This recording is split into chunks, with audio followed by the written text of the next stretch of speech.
কিছু বলার থাকে তাহলে আপনারা বলতে পারেন।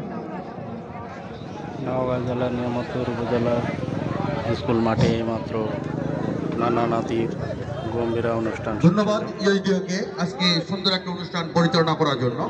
আসলে আজকের উদ্দেশ্য হচ্ছে আমাদেরকে সচেতন করা। আমরা পলিথিন বজ্র বা কঠিন বজ্র কম ব্যবহার করি। আমি নিজে কম ব্যবহার করব এবং আপনারাও কম ব্যবহার করবেন। আমরা যদি ধন্যবাদ ইউএসডিওকে এত সুন্দর একটা প্রোগ্রাম করার জন্য। আমরা এই বিষয়গুলো আসলে জানতাম না। ইউএসডিওর মাধ্যমে আমরা বা গম্ভীরার মাধ্যমে আমরা যেটা জিনিসটা জানতে পারলাম যে কঠিন বজ্রগুলো আমরা রিসাইক্লিংয়ের মাধ্যমে সেটা আবার পুনরায় ব্যবহার করব এবং পলিথিন বজ্র যতটুকু সম্ভব আমি চেষ্টা করব যে আমি ব্যবহার কম করি, পাশাপাশি আপনারাও কম করবেন।